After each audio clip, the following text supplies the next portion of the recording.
eh Turunan apa yang perlu lo tahu? Sifat turunan yang perlu lo tahu, gue ngulang dikit. Yang ya selain yang dasar-dasar, yang pertama jelas lo harus tahu kalau U kali V jadinya apa? Kita nulisnya gini, U kali V aksen sama dengan U aksen V plus V aksen U.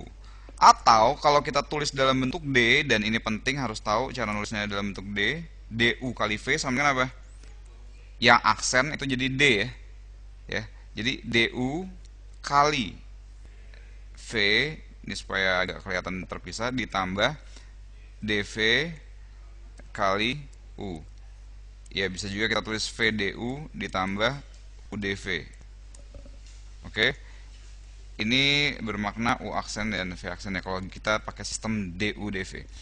Berarti kalau misalnya yang kedua, kalau kita tulisnya jadi U per V jadinya apa? U aksen V min V aksen U kan? Kalau U aksennya berarti kita tulis DU kan? DU kali V min DV kali U per V kuadrat. Ketiga, aturan rantai yang tadi yang gue bilang. Ya, aturan rantai itu gini. Kalau misalnya gue punya F GX, gue turunin. Kita cara nuruninnya gimana? Yang kayak tadi tuh, contoh yang tadi. Kalau gue punya X pangkat 3 ditambah X kuadrat pangkat 6, ini kalau kita turunin luarnya kan? Ya, step by step. Kita turunin luar, berarti F aksen dalamnya tetap, GX-nya kita tetap nih. Yang turunin F-nya dulu. Udah, baru kalau udah selesai, kita turunin G aksennya. Ya, ini namanya aturan rantai. Oke.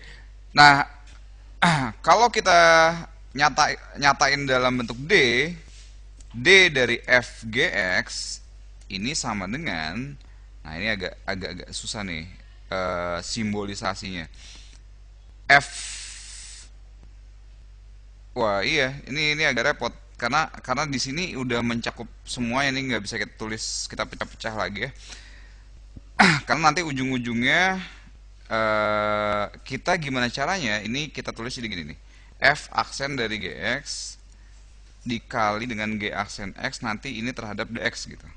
Ya tapi ini simbolisasinya kurang pas. Yang ini karena agak susah disimbolisasi dalam bentuk D.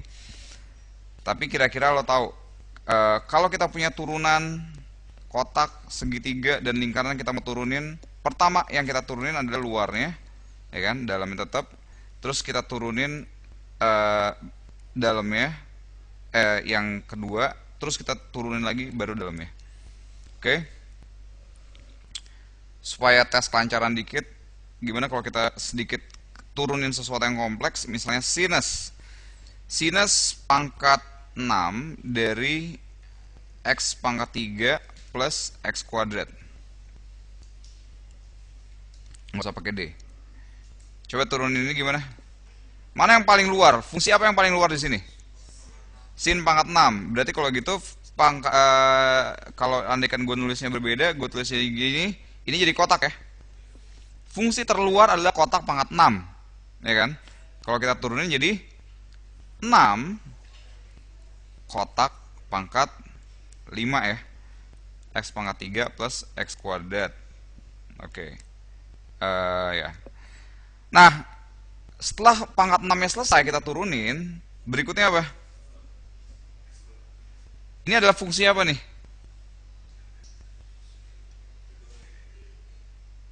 Fungsi sinus kan? Berarti turunan dari sinus yang kita harus cari jadi apa? Cos X pangkat 3 ditambah X kuadrat.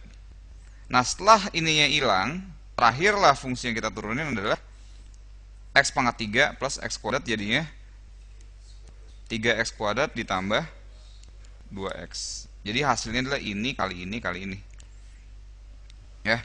Nah, ini biasanya selalu bermasalah ketika menurunkan trigonometri. Kalau kita pakai D, kita disiplin dengan penulisan dengan cara D.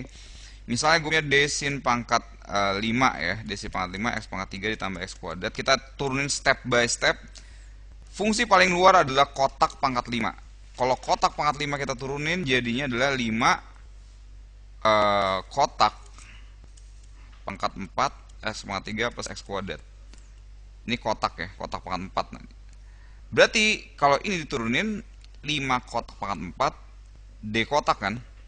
Nah, D kotaknya ini lo tulis sin dari x pangkat 3 plus x kuadrat supaya disiplin.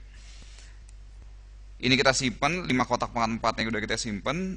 D kotaknya sendiri adalah suatu fungsi trigonometri. Kita bikin lagi jadi ini kotak 2 D sin kotak. Turunan dari D sin kotak apa? Cos kotak D kotak. Kotaknya adalah x pangkat 3 tambah x kuadrat, dan ini sekali lagi ini kita samain di sini kali lagi dengan ini. Nah, ini ya jelas 3x kuadrat ditambah 2x dx. Oke. Ya, ini penting banget. Kalau enggak nanti pas kita integral puyeng kalau nggak bisa lancar.